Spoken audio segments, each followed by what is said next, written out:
Welcome to People's Republic with Brianna Griffith. We bring you news and analysis from the front lines of the global struggle for social and economic justice. I'm your host, Brianna Griffith, and here's what's going down in your backyard and across the world.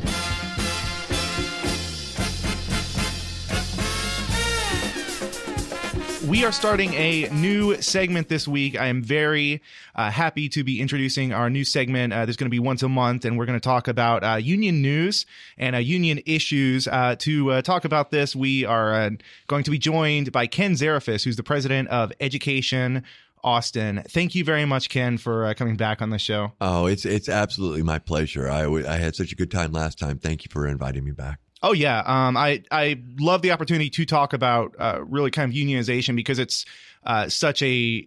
continues to be such a large subject as we see kind of the largest waves of strikes and the largest waves of union activity generally in many years and even decades. Mm-hmm. So it's going to be, I think, continually relevant and more relevant each month we cover it.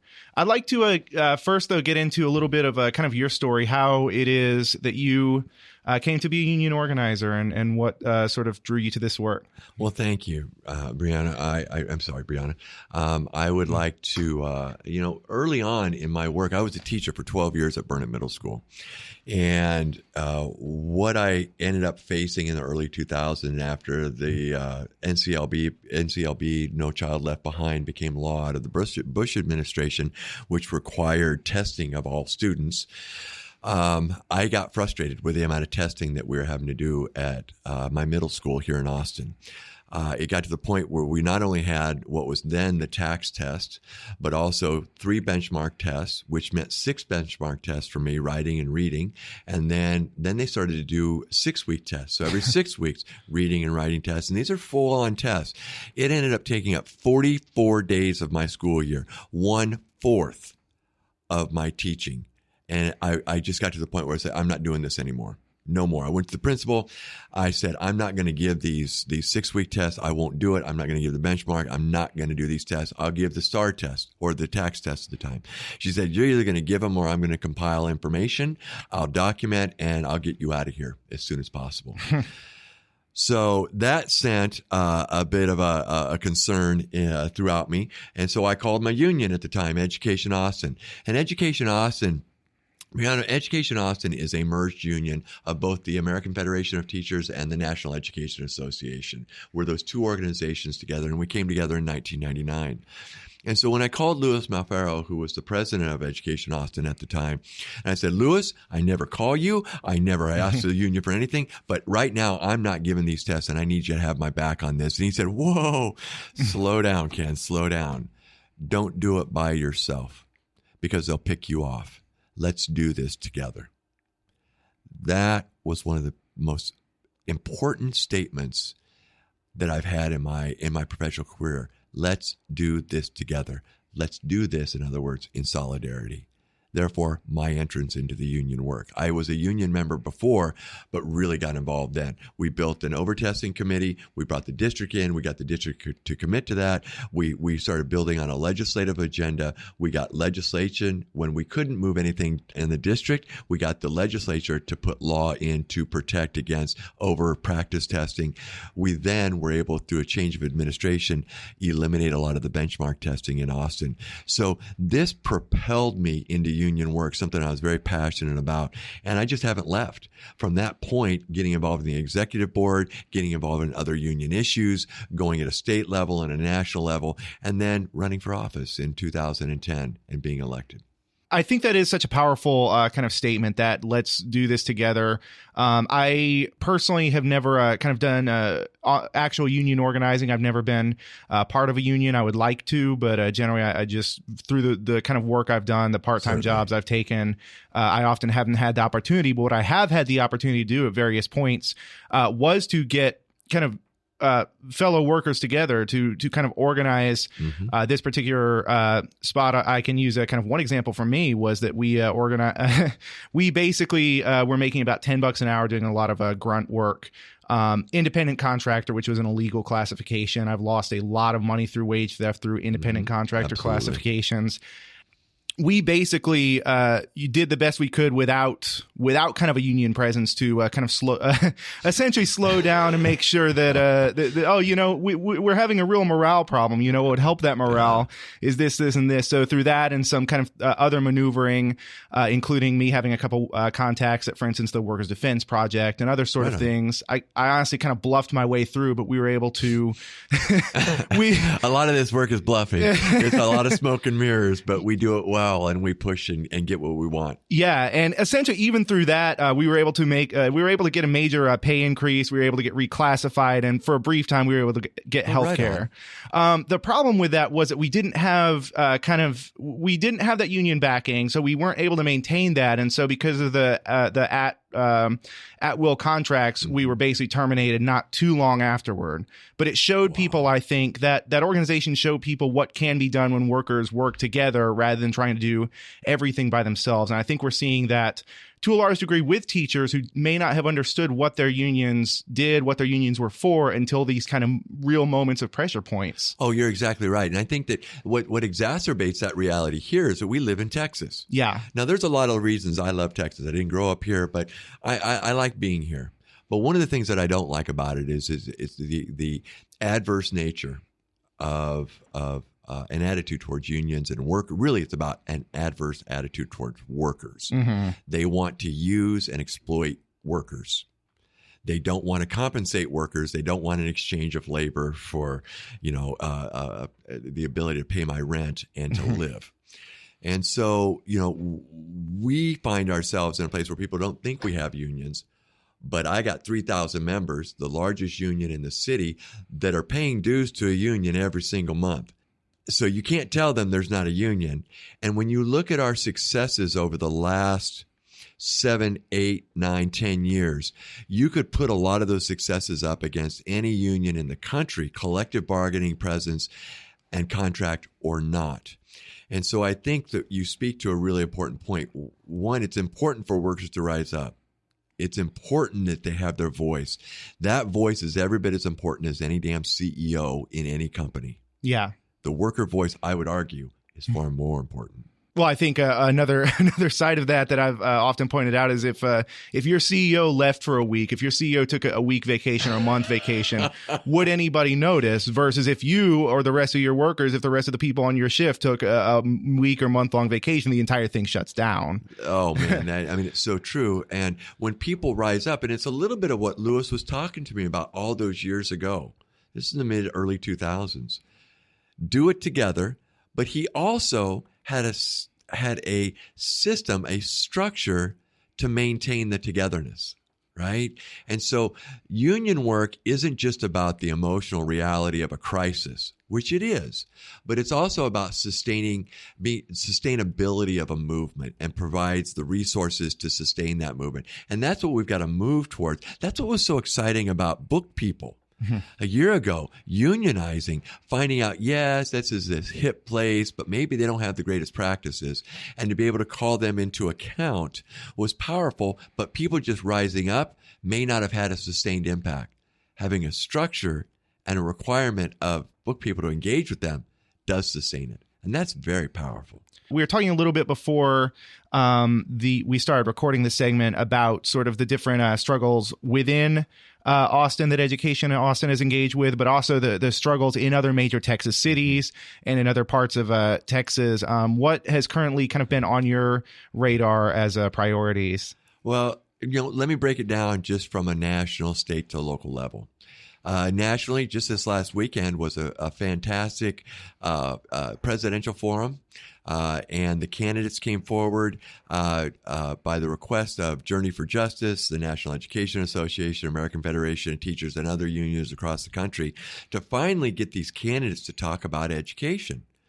What is their views around education? It has been woefully lacking, except for talking points and rhetoric, through much of this. And that gives us grave concern. Mm-hmm. Even when Bernie comes out and says, I'm absolutely against for-profit charters. Well, that's great. But I got a whole bunch of not-for-profit and non-profit charters that are actually eating our lunch. That's what I need people to go out and be against. So at this national forum, we see clearly that Bernie is leading in a very progressive educational forum. We see that Warren is close to that, which is similar in a lot of the issues. And so we saw it was good and refreshing to see that and to hear that. So on a national level, we've got to pay attention to the candidates and get someone who is pro-public education, anti-reform, is pro-union, anti-corporate. On a state level, we have an aggressive commissioner of the Texas Education Association, Mike Morath, who came out of Dallas, who created a very reform-minded district through his position on the board, and they continue to be kind of one of the poster childs for reform-minded work. You have Houston, who just recently Morath took over by forcing to fail one school in the largest school district in the state, and he chose to take it over, even though they perform on their standard, and I put that in quotation mark, of testing. They perform as well or better than the charter schools or partners that the state has been advocating. And so we also see San Antonio, where it's been carved up by reformers within the SB 1882 partnership scheme, as well as in-district charters and forcing of charter relationships.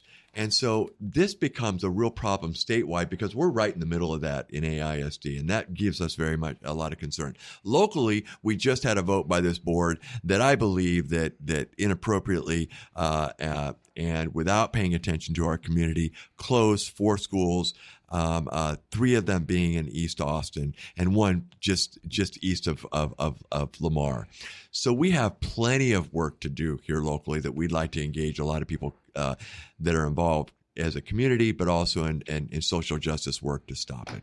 Yeah, I would certainly, in a future episode, love to talk about the AISD decision that was so hotly contested, and that I believe the AISD equity officer had basically said something to the effect of, "This is what racism in the 21st century looks like." I forget the exact quote. This is 21st race. This is 21st century racism. If you continue with this report is 21st century racism looks like. That was the single most powerful statement I have heard from any administrator in AISD in 22 years of being in and around it. And I think we have to look at that. It is so important that we pay attention to that statement and reflect on what this district has done over decades and how with this vote, this district became part of that history, of that racist history of the past and not listening to community. Where can people go to sort of get more information about Education Austin and about just generally like what sort of sources are you looking at for kind of union news as well? Like what? Yeah. Yeah. Well, one of the areas that as far as getting information, but the basic one is our Facebook page. Like us on Facebook, you'll see the day-to-day work with us. We have a website, though it's under construction. I want to warn you, we've had some. We're trying to move to another platform, so that may not be up and running right now. In terms of state activity, our state organizations are the Texas State Teachers Association. During the ledge and on their website, there's a lot of good information, as well as the Texas American Federation of Teachers, or the Texas AFT, will provide a lot of information as well. Journey for Justice, Austin Justice Coalition here is an important source for information. And I look forward to our ability and meeting in the future to talk about these issues in greater detail. Absolutely. So we are going to go ahead and wrap up there. Again, we're going to continue this monthly with Ken Zarifis. Thank you very much, Ken, for coming back on the show, and look forward to speaking with you. Yeah, I'm so excited. Thank you so much for having us back. And really, with me, our 3,000 members. So we appreciate it. Thank you. Yeah, absolutely. You're listening to People's Republic, which originates on KOOP 91.7 FM and is also broadcast on WHIV 102.3 FM, New Orleans.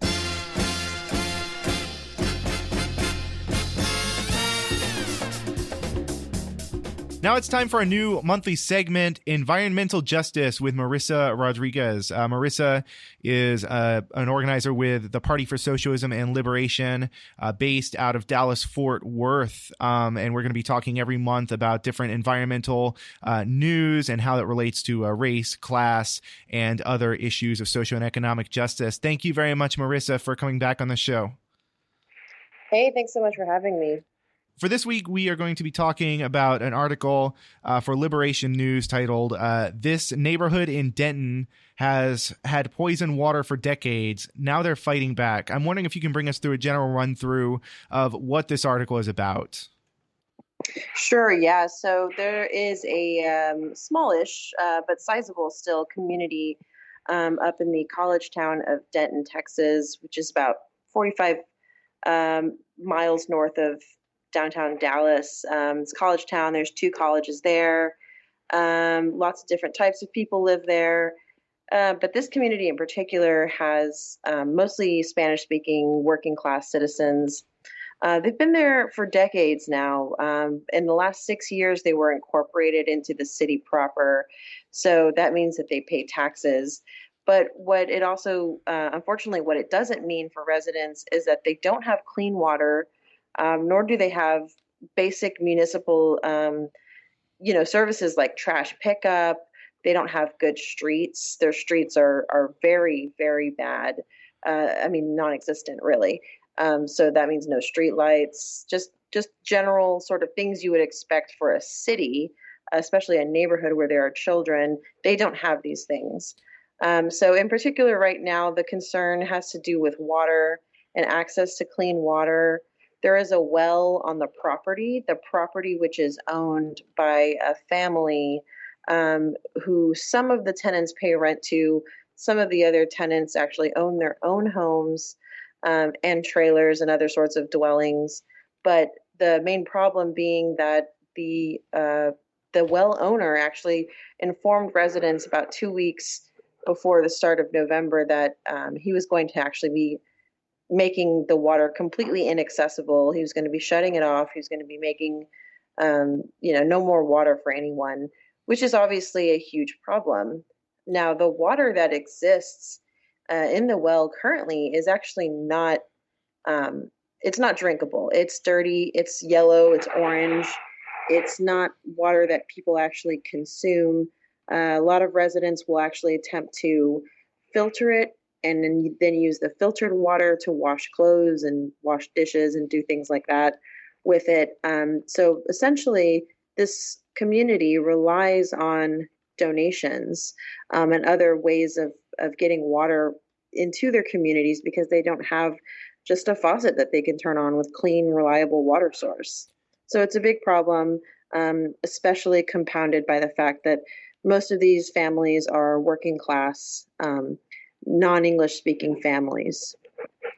Yeah, so you have this community here that even though they, if I understand correctly, even though they are paying taxes to the municipality, they are not receiving any of the necessary services with regard to water, which, of course, I will say over and over again, is a human right according to international law. I'm looking at a picture here attached to the article of a man holding a bottle of water, which has clearly been poured from the tap, as well as a cup of water, both of which are clearly brown. They're not drinkable. The other thing I kind of want to mention is that this is not the first time we've seen this in Texas. We also saw this with River Oaks, which had a similar or kind of a related problem with regard to their 90-year-old lead pipes. The water there was often said to be undrinkable. There were viral videos of the water there coming out of the fountains brown. So this is becoming more and more of a systemic problem for cities throughout the country. Even Austin, a major American city, had a water scare last year where the water was also coming out in certain parts of Austin was coming out brown as well. Right. So you mentioned another community. There are more communities. I mean, this is, as you said, this is a problem that exists. I think the main poster child, so to speak, for these water crisis problems is, of course, Flint, Michigan, who still don't have clean water there in their communities. But it's not just Flint. It's not isolated. It's not just a one-time thing. These problems exist in probably every state.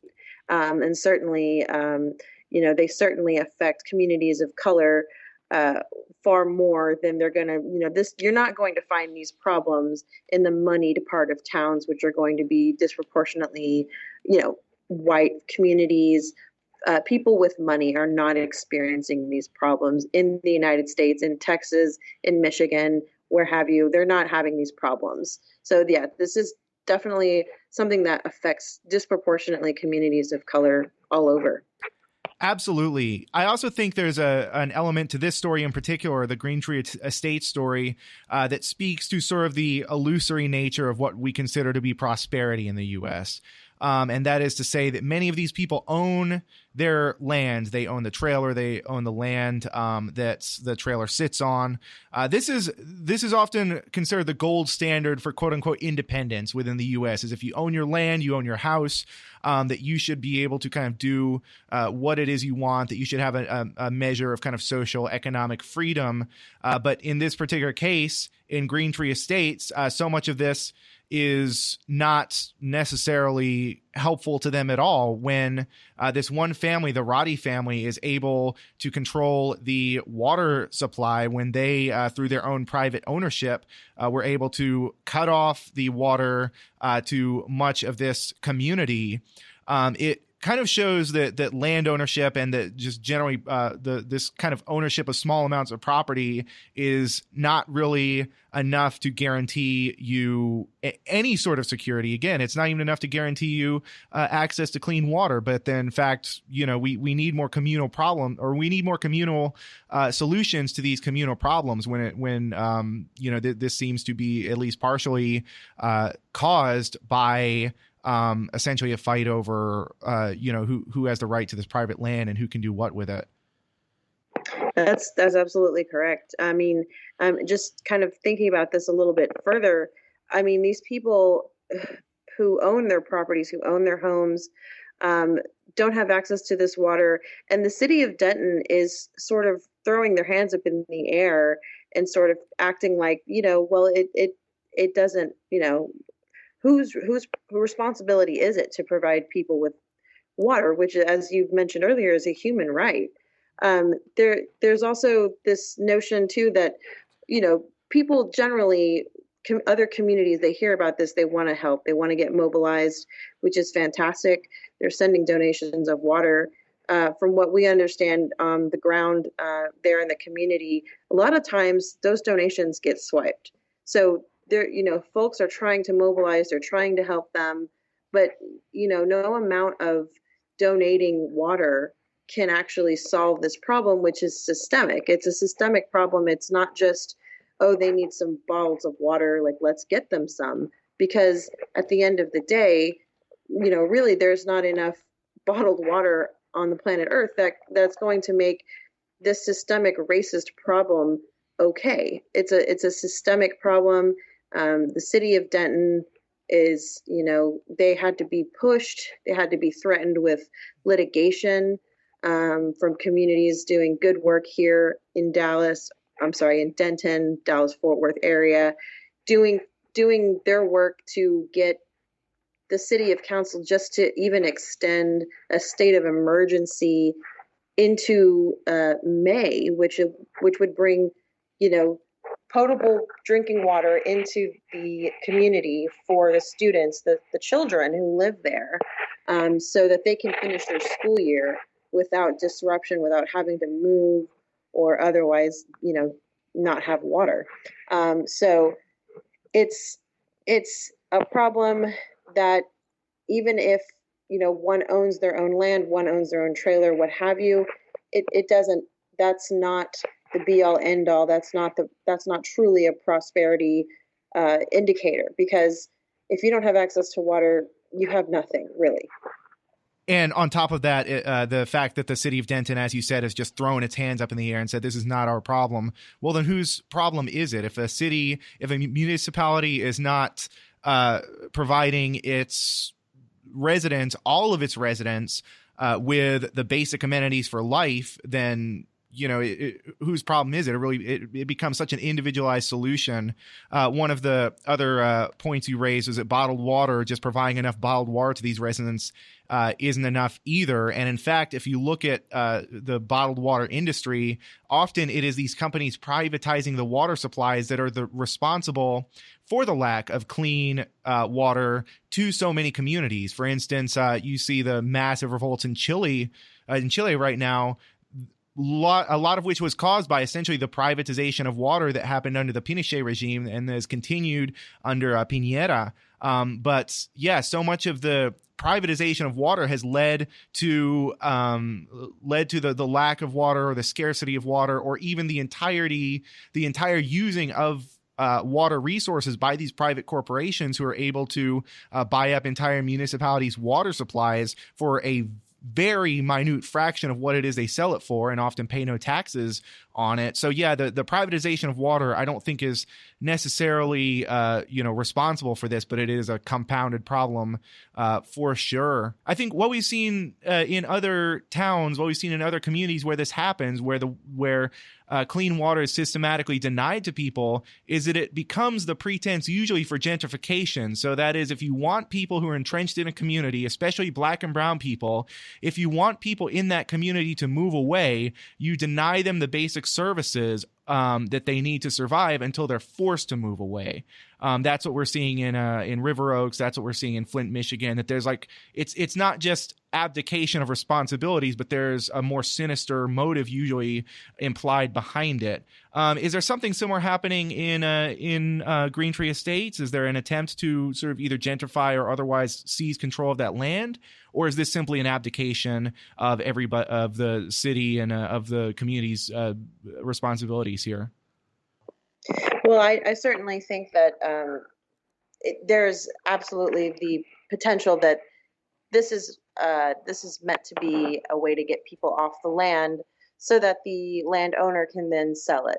And then, of course, who is he selling the land to? He's going to be selling this land to developers who are going to develop this land and turn it into these huge luxury homes. There's communities surrounding there that are, of course, newer fabricated homes that are catered to a certain tax bracket. Denton has seen a type of growth that would certainly indicate over the last several years that is probably the case. I don't know. I haven't spoken to the Roddy family myself, but I can certainly, with good measure, assume that is what's happening, just based on the activity of the surrounding area and sort of what the trend is like in Denton. So yeah, absolutely. This happens all over the United States, this gentrification. Dallas is very good at doing the same sorts of things. You have communities in West Dallas, communities in Oak Cliff who have already seen this process come to fruition, and communities, where largely Black and brown folks live and have lived for quite some time. South Dallas is another example of another Black community that is, you can see the sign. If you know where to look, you can see the signs of gentrification sort of sneaking their way into the communities. But with the right analysis and with the right sort of mind for these things, you can fight back and you can win. Yeah, so we have about 30 seconds left. Can you just briefly go over kind of the coalition that came together to kind of fight back on this particular issue in Green Tree Estates, and where people can find more information? Yeah, absolutely. So Cosecha, Denton, LULAC, and as well as some other partners, PSL were there on the ground reporting, and we're continuing our coverage of this situation. They're advocating for the rights of the people there who feel like they don't have a voice, but they absolutely do. You can certainly follow this story on liberationnews.org. On PSL, we're on Facebook. And yeah, absolutely keep up with what's happening in Green Tree, because it's not just Green Tree. It's also all over the world, all over the United States, certainly. Part of this segment and part of kind of all our work here at People's Republic is to show that it's not just enough to call out problems. We all know there are problems in the world, but it requires that kind of fight back in whatever form that might take. So yeah, we have to go ahead and wrap up there. We were joined for this segment on environmental justice by Marissa Rodriguez, who's an organizer with the Party for Socialism and Liberation in Dallas-Fort Worth. Thank you very much, Marissa, for coming on the show. Thank you so much for having me. You are listening to People's Republic with Brianna Griffith. People's Republic originates on KOOP 91.7 FM Austin, also broadcast on WHIV 102.3 FM New Orleans. We are available as a podcast on Spotify, Spreaker, Stitcher, iTunes, or wherever podcasts are podded. Stay tuned.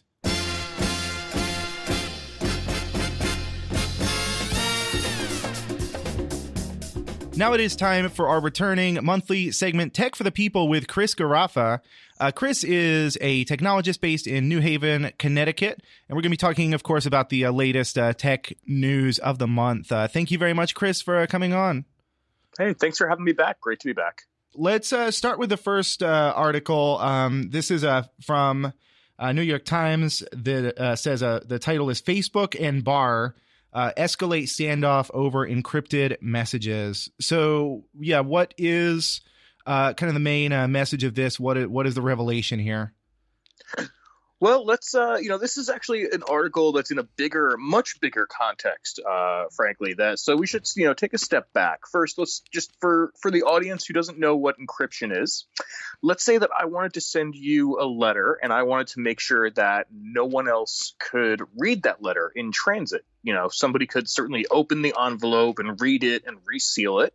So I would apply some highly complicated math to make the letter look like gibberish, but you and I would have the key to unlock that and figure out what it actually says. So I would write my message, I would lock it, and only you and I would know how to unlock or decrypt that message to read it.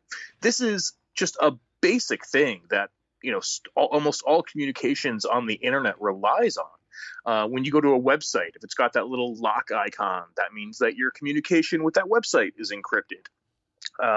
So William Barr, the Attorney General, now for the second time Attorney General, has made a big case since being confirmed earlier this year that he really, really wants encryption to go away when it comes to messaging apps. So Facebook, which owns WhatsApp, has said that, it's already encrypted all WhatsApp communications so that Facebook can't even see what you're talking about in WhatsApp. They can still see who you're talking to and when you exchange messages, but they can't see the content of it. And because of that, the government can't see the content of it. Facebook has also said that it is in the future at some point going to turn on encryption by default for its Messenger product as it kind of merges WhatsApp and Messenger together. And so William Barr and much of the federal law enforcement community are really not happy about this. And so what they've asked for is what's called a backdoor. So a backdoor in if we go back to our letter with a lock on it, would be kind of a skeleton key so that not only could the two people that are communicating read the message, but so could anyone who has the skeleton key, could unlock that message and see what is in it. They're basically saying that you can have secret communications, but not secret enough that the government can't read them.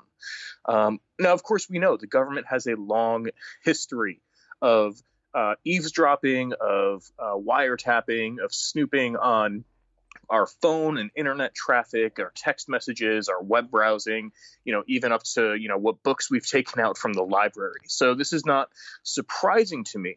But as, more and more, almost all communications is done through some sort of internet protocol these days, even phone calls like we're recording over Skype right now. The government really wants the ability to snoop on these messages and to guarantee that private companies like Facebook and Apple and Google are going to be able to hand over the content of our messages, whether we agree to it or not. A lot of the times, these tech companies will kind of put up what appears to be a resistance to sort of this state intervention, but they may have either a kind of a dealing behind the scenes, or they may have they may find themselves kind of capitulating, as we've seen with Facebook regarding other kind of scandals where they've essentially found themselves becoming more of a mouthpiece for the State Department. Do you think that this is kind of actually where a line is more likely to be drawn with regard to this encryption? Because that does seem to be, that puts so much of people's trust in Facebook in jeopardy in a very severe way, if that's the case. Well, One thing is that we sort of have precedence on this, although not as much as I would like. Back in 2016, if you remember, there was a shooting in San Bernardino, California, and the FBI found the shooter's iPhone and demanded that Apple create some special software to unlock it and basically give them a back door into that iPhone so they could look at the shooter's text messages and other communications. And Apple said, no, we're not going to do this, in a very un-Apple manner. They actually put out a public statement that they were refusing to do this, and both parties were ready to go to court. Now, this didn't go far enough, unfortunately, because the FBI got a private company believed to be a firm called Celebrate, although we don't have confirmation on that yet, to actually unlock that phone for them. So we do have a little bit of precedent about something like this, but it's never been played out through the courts. We also have to look at this in a global context, too. There's a group called the Five Eyes. This is, and this goes back, 60 odd years now. Five Eyes countries are the US, the UK, Canada, New Zealand, and Australia. Historically, this was a coalition that spied on and shared intelligence data on the USSR. That's what the Five Eyes group goes back to from their founding. Now, they still do share intelligence data, and they still do share all of the, much of the spying that they do. But all of these countries as well at this point have some sort of drive by lead law enforcement officials or justice so-called officials to ban encryption. We're particularly seeing this in Australia, the UK, and the US right now. So we have an international move to try to ban encryption. So what does Facebook do here? It's hard to say. Facebook, on the one hand, has come under so much fire from the government itself, but also from its users and just everyday people who use the internet over so many privacy privacy failures. From Cambridge Analytica to password breaches and so much more. And Facebook is trying to redo its image, right? They're trying to be, now they're a privacy-focused business, which, first of all, is nonsense, right? They're going to, give up a little bit here and there to get people to continue to use the service so they can gather other data on how we're using it and what we're doing. Right now, one of the big things they're pushing is groups, which is a great way to tell Facebook what you're interested in, right? So does Facebook give in here? It's hard to say. Of course, Facebook participated in the NSA's PRISM program, where they literally just gave the NSA access to their database and said, go ahead and make queries and look for whatever it is you want. I do hope that Zuckerberg and others, stand up to this and publicly say, we are not putting a backdoor in. We are not going to allow you to do this. But, as you alluded to, we don't know if there's, backroom dealings, if even the PRISM program or some derivative of it is still in place. Or what else is happening at the national security level. We do need these companies, Apple, Facebook, Google, and so many others, to make a public stand here. But that would not put them on our side, and it would not make them trustworthy or our friends, even if they did so. If we understand what the actual profit motive of Facebook is, it is ultimately a data mining company. It does not really, sure, it makes its money from ads, but largely the kind of source, the commodity that Facebook has that it sells is its user data. So there's only so far I think any given company can, in this model, in this tech model, there's only so far any given company can really be privacy focused when that's the only commodity it has in many ways to sell, when that's the way it essentially has propelled itself to the level it has. And it just, to me, shows one of the many kind of tensions generally, that sort of irreconcilable difference between what these tech companies sort of say they're going to do, or what they say they're planning to do, versus what the reality of their situation is, their financial situation, their money, their ability to make money and stay in business. that just ultimately will be irreconcilable. But as you said, there is still the possibility there for them to make a kind of temporary intervention, not to be on our side per se, not to really care deeply about privacy. I would never expect that from Mark Zuckerberg, but to protect something as vital as encryption. Any last thoughts on that before we go to the next article? Sure, yeah, and I think this will actually flow sort of into the next article. Facebook is not a social network; they are a data company. In fact, they are an ad company, just like Google is. And so Facebook, doesn't even have to sell our personal information. They don't have to go to an advertiser and say, "Here is Chris's information. Here's their phone number, address, and email." They just have to say to the advertiser, "Who do you want to target? Give us some, general, people, 18 to 35 years old who live in New Haven, Connecticut, who are interested in justice and, let's say, labor issues." And that could target me.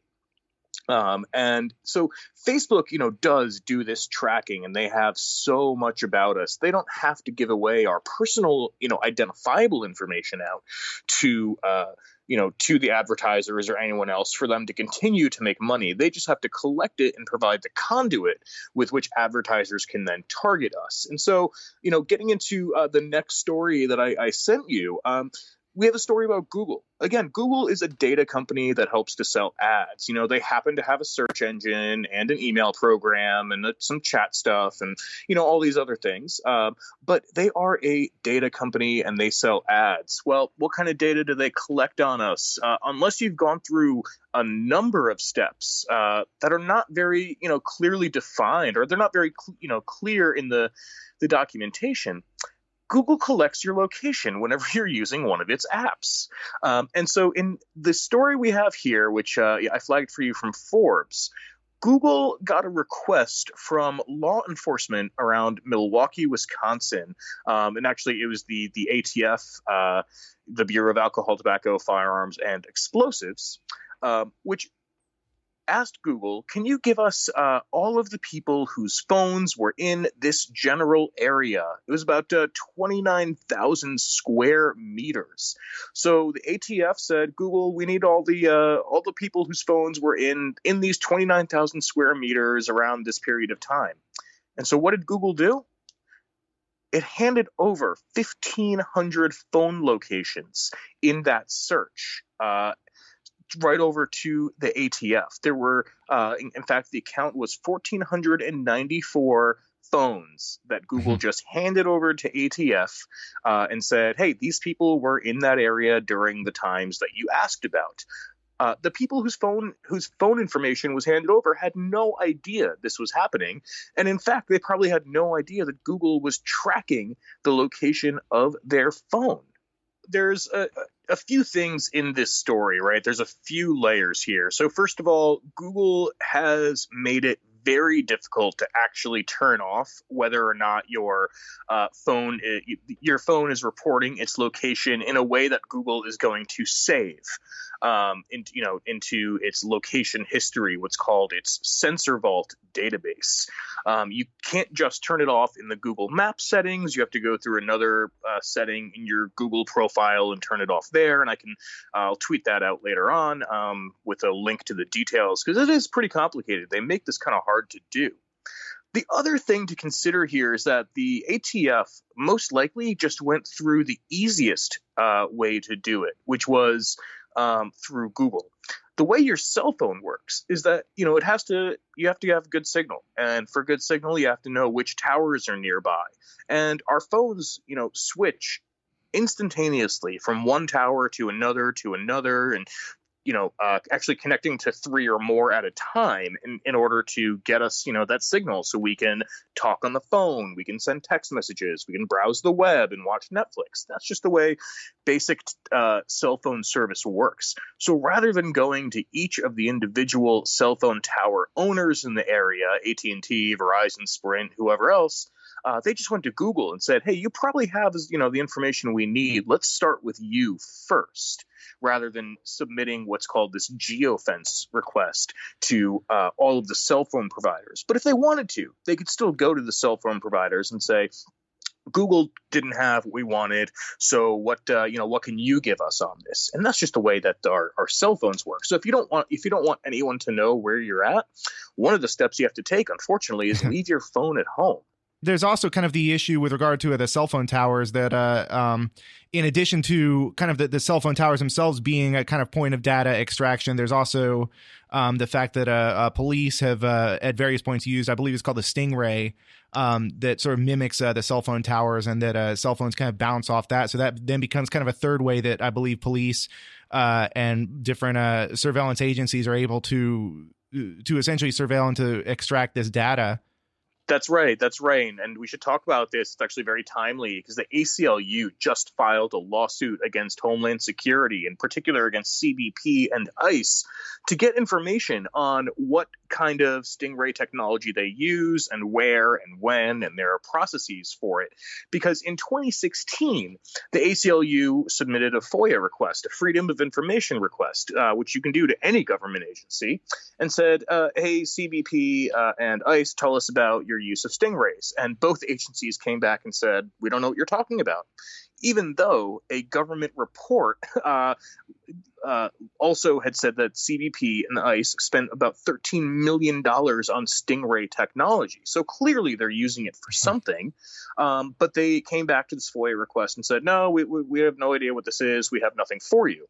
So the ACLU is now taking the Department of Homeland Security to court, which, this isn't going to happen until 2020 or later. This is, unfortunately, the law is slow. It takes a lot of time.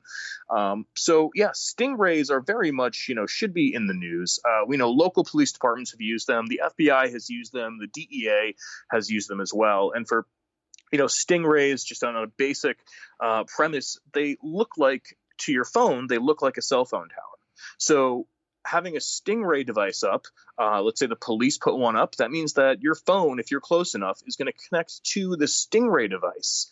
And that device can then see and track and save all the data that's going through it. Your text messages, your communications on Facebook or what website you're going to, all of those things, even down to your phone calls. And with enough advanced equipment and a step past that, it's actually possible for whoever's behind that Stingray to take their time and figure out what exactly you're saying and who you're saying it to. They can read your they can read your text messages. They can see who you're texting and when, and who you're calling and when, and how often, and all of that. And that's just, that's the premise of a Stingray. That's what those devices are for. So we need to actually, be struggling to end the use of Stingray technology, because there's no way for your phone to know whether it's connecting to a legitimate tower or to one of these Stingray devices. Yeah, I know we're going a little off script with this, but I think this is also timely that, with regard to the impeachment, with regard to kind of the what I believe to be mostly political theater going on in Washington, the Democrats have put up such a very public, quote unquote, resistance to Trump. And yet at the same time, they just renewed, for instance, the Patriot Act, which allows this amazing amount of unwarranted spying going back to kind of the Bush administration. So, to me, it reveals the fact that there is really more of a bipartisan consensus, and that the Democratic Party and other quote unquote liberal resistance is not really that resistant to Trump. And it also, to me, shows that they don't seem too invested in the idea that Donald Trump is actually a quote unquote foreign agent who's using the office of the presidency toward his own end. If they're going to then give him not only the entire military budget he wants, not only give him his Space Force, but also give him essentially the unwarranted surveillance, the entire kind of surveillance apparatus just handed to Donald Trump. Well, if you really believed somebody was a foreign asset or a foreign agent or whatnot, you probably would have voted or would have thought twice before just kind of rubber stamping to give him that level of surveillance, for sure. Yeah, definitely. It's, this whole impeachment, it's a circus, it's nonsense. Trump has many, many crimes that he could be, charged with. But no, you're absolutely right. I mean, nearly $1 trillion for the Pentagon budget. The re-upping of especially Section 215 of the Patriot Act, but really the whole thing that they voted on. It just really shows that this is a political move, and they're not actually concerned about Russia or Ukraine or whichever country is being pointed at today. If you're just tuning in, you're listening to People's Republic with Brianna Griffith. We are talking with Chris Zarifis, who is a technologist based in New Haven, Connecticut. This is our Tech for the People segment. Let's turn to our last story, actually. This is from the Register. This is Internet World Despairs as Nonprofit.org sold for money to a private equity firm. Price caps are axed. So if you can give us generally the rundown of what this story is and why it's important. Yeah, so this is very interesting. And in talking to people about this, it's exposed, how many people don't understand or, aren't educated on how the basics of the internet works. When you buy a domain name, a .com or a .org, you're not actually buying it to own it. You're effectively renting it from an organization that owns and controls those names. That's why you have to pay an annual fee, sometimes $5, sometimes $15, or even more. So .org is one of the oldest of these. They're called top-level domains, .com, .net, .org, .gov. So the top-level domains, .org was one of the first three that came out in, I believe it was 1986. And it was meant for NGOs, nonprofits, non-commercial entities to have their presence on the internet. Well, .org as a top-level domain has been managed by a group called the Internet Society, and specifically the Public Interest Registry. They managed .org. Well, they were being sold to a group called Ethos Capital. Ethos Capital didn't exist before a few months ago, and they are a private equity firm. They exist to make money. So the Internet Society announced that it had basically sold PIR, the Public Interest Registry, which controls the .org top-level domain, to Ethos Capital. And, this was going under a period of review and feedback, and people got really, really angry. There was a petition at save.org, so save.org.org. It's a tough domain name to say on the radio. But, there's a petition, over 10,000 people signed it. My employer, proud to say Trans Lifeline, my employer, we have a .org domain name. We also signed on with a couple hundred other nonprofits and NGOs saying that this sale can't go through. And so there's some good news in the follow-up to this. It's not over yet. This fight isn't over. But the process has been delayed. They have delayed the sale and are requesting more open transparency from Ethos Capital and the Internet Society, or ISOC, about this deal and what's going on with it. Some of the concerns that we have, it's not just, it's being sold. Some of the concerns we have are that that Ethos Capital could raise prices however it wanted. They said they would cap it at 10% per year, but that could quickly be changed, and it could just make things really difficult for organizations, especially community organizations, to maintain their web presence. It could also allow them to decide who does and does not get a domain name. So if there was an organization they politically disagreed with, they could just say, we disagree with you and we're canceling your domain registration, which effectively takes your website presence off of the internet. Now, we've seen this happen in other cases, and it's the terrifying reality of the corporate structure of the internet now that this can even happen. So things are still in progress. There have been, conference calls. There have been webinars. I've been involved in this, and very, very happy to see that the sale has been delayed. But we have a lot of work to do to make sure that this sale does not go through at all. Yeah, this is a very interesting article that really goes through the absolute shadiness by which this sale was made. Again, that's from the Register. I'll put a link up on People's Republic. I also think it goes to the issue of how it is that people assume not only the internet works, but also how people assume nonprofits work, and sort of the NGO, what some of us call the nonprofit industrial complex.